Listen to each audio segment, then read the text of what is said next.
me parece que hoy en día se nos hace urgente pensar en las nuevas esclavitudes. El texto de Filemón está hablando del trabajo y sobre todo está hablando de cuerpos. La esclavitud en ese tiempo consistía principalmente en poseer el cuerpo de una persona o desecharlo. Ya no servía, cuando se enfermaba, cuando se quebraba un pie, se lo podía desechar a ese cuerpo. Muy posiblemente haya pasado algo así con Onésimo. Por eso dice, en algún tiempo te fue útil, ya no te es más útil. Muy posiblemente Filemón haya descartado a ese cuerpo porque no le servía más. Y por eso lo perjudicó. Compró algo que ya no le servía. Hoy en día las nuevas esclavitudes están más vinculadas a la posesión del tiempo. Entonces, hay que, obviamente, ¿Por quien qué? posee, quien posee mi tiempo, posee mi cuerpo. ¿Dónde están?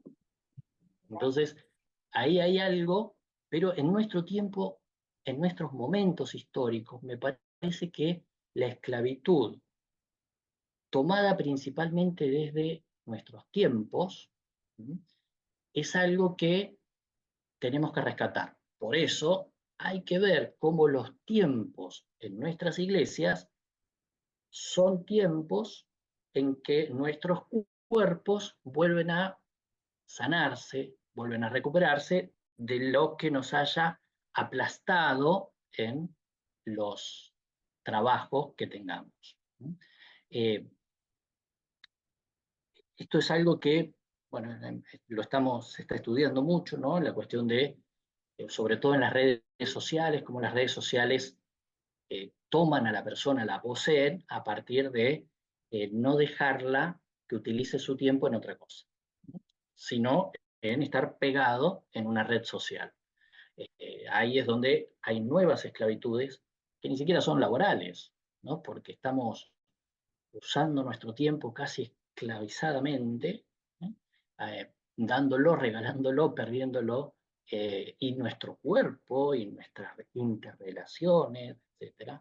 Entonces, hay que ver un poco cómo hoy tenemos que revisar nuestras nuevas esclavitudes, entrando por el tiempo y terminando por el cuerpo. Bien, freno por aquí. Lógicamente hay mucho más para decir y todo, pero esto era como una especie de entrar un poquito en el tema y poder empezar, si se quiere, a conversar.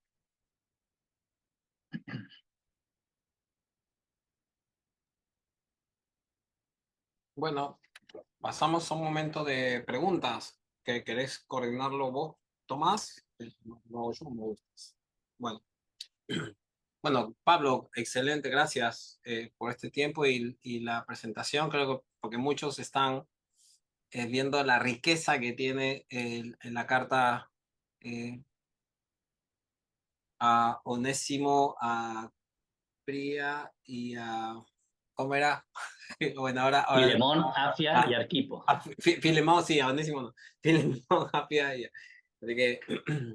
Y es que te estoy mirando a vos, estoy viendo la conectividad, estoy haciendo mil cosas al mismo tiempo ya. Pero bueno, me gustaría mucho, creo que es un tiempo para hacer diferentes preguntas o comentarios. Así que estamos abiertos.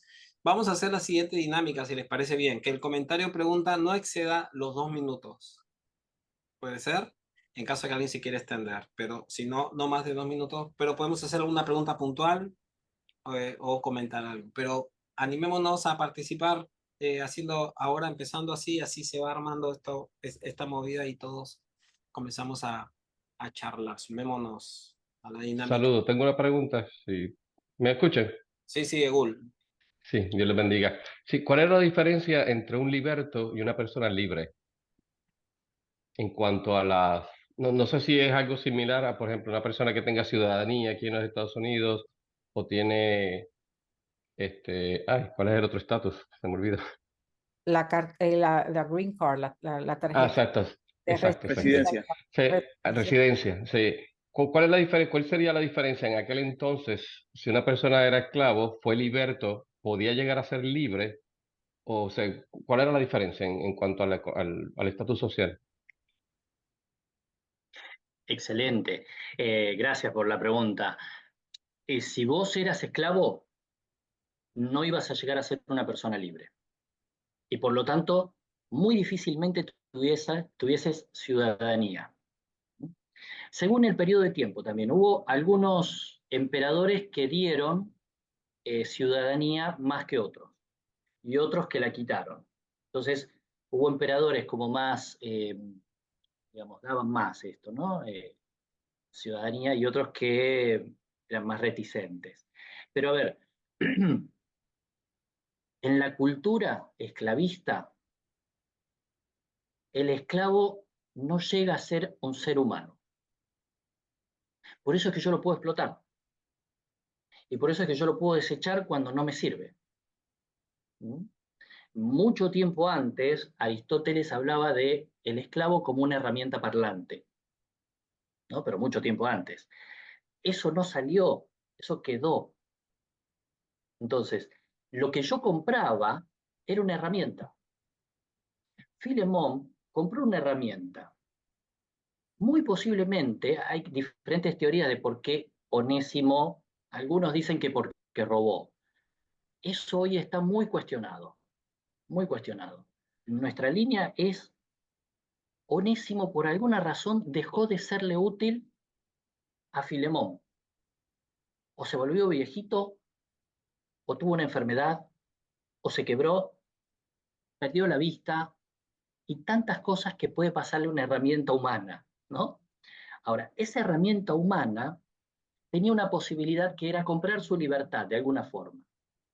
¿Cómo la compraba? Bueno, muchas veces los templos de los diferentes dioses oficiaban como oficinas de compra-venta. De modo que vos, cuando eras esclavo de Julio, para comprar tu supuesta libertad o para pasar a ser liberto, no podías ser un hombre libre. Entonces ibas al templo de Apolos, y en el templo de Apolos te compraban y pasabas a ser liberto de Apolo. ¿Se entiende? Entonces, algunos patrones hacían esto con sus esclavos. ¿Llegaban a ser ciudadanos? La mayoría de las veces no. Es decir, un liberto era un liberto. Tenían buenas relaciones con sus patrones. Muchas veces tenemos tumbas y epitafios en mármol, es decir, de grandes patrones, juntamente con sus libertos, o con un liberto o con dos libertos. De modo que tenían una buena relación. Ahora, lo que le está pidiendo Pablo acá no es que sea un liberto, sino que sea un hermano amado. Es decir, que vuelva a ser persona, que deje de ser herramienta. Miren si esto no es para nuestros tiempos, ¿no? Que alguien sea herramienta de otra persona, ¿no? En una relación laboral. Es lo que le está pidiendo Pablo a Filemón. Eh, no sé cómo es la situación que comentabas en Estados Unidos, lo desconozco realmente, y cómo se puede comparar con la carta a Filemón. ¿Sí? En la carta a Filemón es esclavos, en la época de Filemón, esclavos, libertos y personas libres, ¿no? Sea, pero políticamente, ¿cuál era la diferencia? ¿Sabe? ¿Podían votar? ¿No tenían derecho al voto? ¿Qué podía hacer un liberto que no podía ser un esclavo? ¿Y qué podía hacer un libre que no podía ser un liberto? Ok, en realidad lo de votar en el Imperio Romano estaba como muy dejado de lado, ¿no? Ustedes acuérdense que en el Imperio Romano estaba el Senado, pero estaba figurativamente, ¿no? Porque en realidad era el emperador, ¿no? El principal del Senado, el que actuaba, el que decidía, ¿no? Un triunvirato que hacía todo. El Senado estaba de figurita, como decimos acá, no, digamos, cobraba y mantenía sus posiciones, pero no no habían votaciones como lo que tenemos hoy en día, ¿verdad? En cuanto a sus privilegios, eso sus posibilidades, ¿verdad? Había esclavos y esclavos, había esclavos que estaban más cercanos al poder y había esclavos que estaban más alejados. Una cosa era un esclavo de una mina, ¿sí? Que terminaba destruido su cuerpo en la mina, un esclavo del puerto también, a un pedagogo.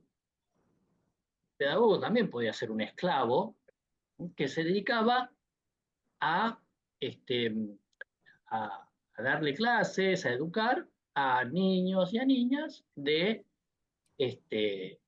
gente de los órdenes mayores, el orden senatorial, el orden ecuestre. Entonces, ese esclavo tenía muchas más posibilidades, privilegios, derechos, si se quiere. La palabra derechos es muy de nuestra modernidad, ¿no es cierto?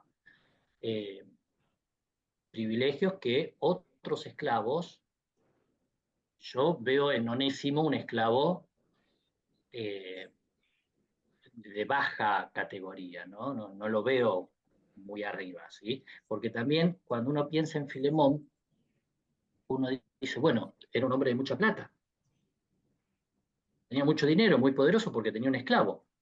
Bueno, había esclavos que eran muy baratos, ¿eh? Entonces vos podías comprarte un esclavo de primer nivel o podías comprarte un esclavo de oferta. Eran herramientas. Sí. ¿Sí? Pablo, Robert, habías levantado la mano también, ¿verdad? Sí, me escuchan.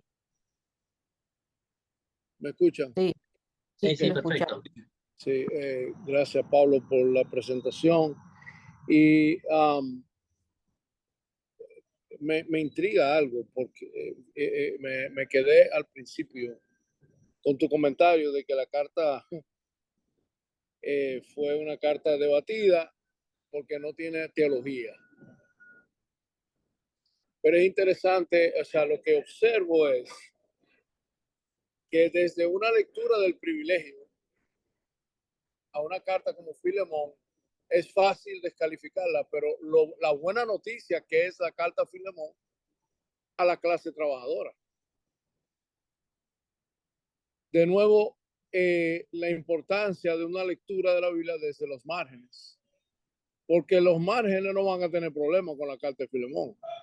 Son la gente en la cúpula académica, como Martín Lutero y esa gente, de donde nosotros recibimos el patrón para la lectura de la palabra. Es desde la academia y desde el privilegio que obvia la riqueza de un libro como Filemón, ¿verdad? Entonces, pienso, mi comentario y también reflexión de que la lectura que nosotros debemos facilitar en nuestras comunidades de fe de parte de la gente que están en los márgenes, que sienten el trabajo en sus cuerpos y aprender de ellos lo que nosotros hemos aprendido a no ver. Eso es solo una reflexión. 100% de acuerdo contigo. Sí, sí, sí, 100% de acuerdo. No, de hecho, la misma academia es la que nos enseñó durante tanto tiempo que Onésimo le había robado a Filemón. Y entonces huyó. Eso es una lectura desde la patronal, digamos, del patrón que dice, y hay otras lecturas que dicen, no, posiblemente Filemón lo haya descartado,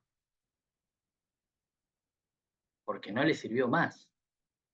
Y eso se puede encontrar en el texto, ¿no? En un tiempo te fue útil, ahora te es inútil, etc., ¿no? Entonces, esto que vos decís es así para mí, ciertamente, desde uno, ¿dónde se posiciona? Sí,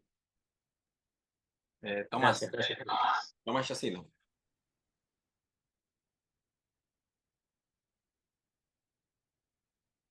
Estás silenciado, Tomás. Sí, lo que yo veo contextualizando la enseñanza y esta perspectiva de esta carta tan pequeña que a veces lo pasamos rápido y como, ¿qué tiene esto?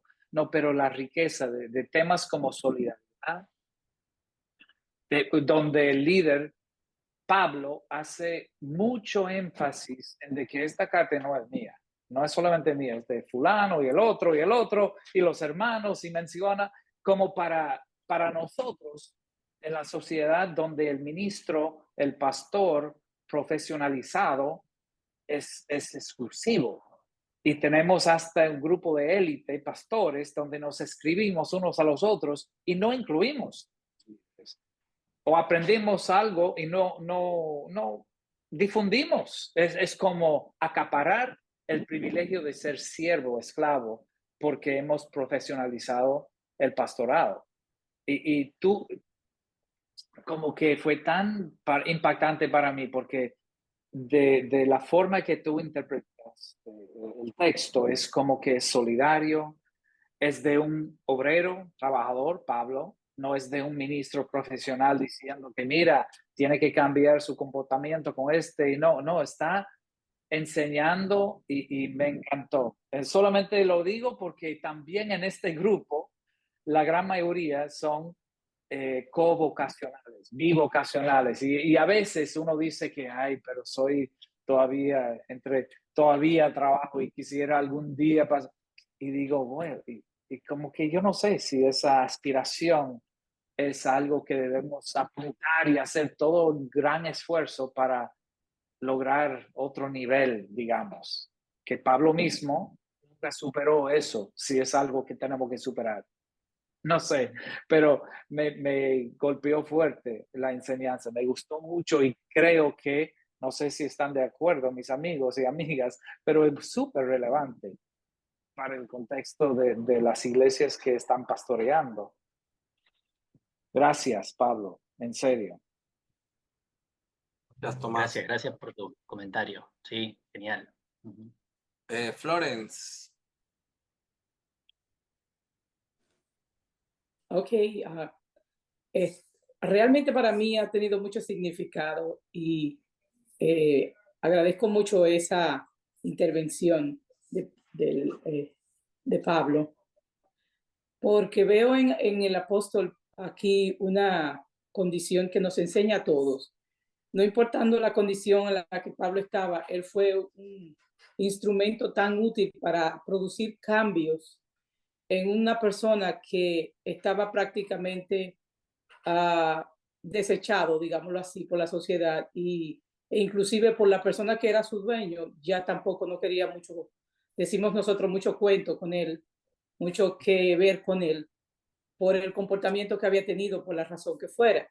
Mas, sin embargo, cómo el evangelio transforma al ser humano y cómo Dios nos puede usar a nosotros, no importando cuál sea nuestra condición temporal o momentánea, para producir cambios en los que están en nuestro alrededor, en nuestras comunidades y en los lugares donde nos movemos. O sea que no hay límites para la transformación de las vidas, siempre y cuando nosotros entendamos.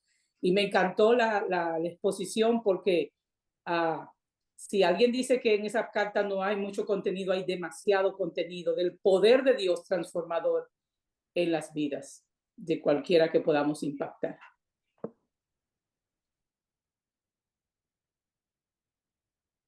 Genial, gracias también por esa visión. Sí, sí. Sí, Carlin. Después Mari. Dios le bendiga, espero que estén bien. Una preguntita. Sé que en los tiempos de cuando se escribían las epístolas, usualmente se leía la carta cuando se enviaba. Bueno, ahora mismo como se le está enviando a una persona en personal y tal vez no a la iglesia, ¿esa carta la leía Onésimo directamente o cómo era el contexto? ¿Estaría siendo leída en público o en privado? ¿Y cuáles serían las implicaciones para esta carta ser leída en público? En el contexto que usted explicó de lo que conocemos como el tiempo de la esclavitud y que la persona era como más que una propiedad que otra cosa. Genial. Si ustedes se fijan, la carta a Filemón termina diciendo la paz de Dios o algo así sea con ustedes. Es decir, no dice la paz de Dios sea contigo. Yo cuando leí eso en castellano me fui al griego y dije, pero pare, ¿cómo? Si le está escribiendo a Filemón. No, no, estaba siendo leída comunitariamente. Aunque le habla a Filemón, ¿sí? Hay toda una comunidad que está recibiendo esa carta. Fíjense ustedes si tienen el texto, después revísenlo. El último versículo dice, más o menos, no me acuerdo bien si dice la paz con ustedes o la gracia del Espíritu, no me acuerdo cómo es el saludo exactamente, pero dice a ustedes. Entonces, esto que vos preguntás es el contexto de lectura de las cartas, ¿sí? Es comunitario. Que esto, como que decía recién, no me acuerdo bien quién, perdón, pero que a veces hay gente que se guarda la información y no la comparte. ¿No? Acá Pablo y Timoteo tenían muy en claro y la mandaron a la comunidad, a los líderes, pero también a toda la iglesia. Y con los saludos de otras comunidades. Entonces, esas lecturas eran comunitarias. Había un tiempo de lectura de la carta.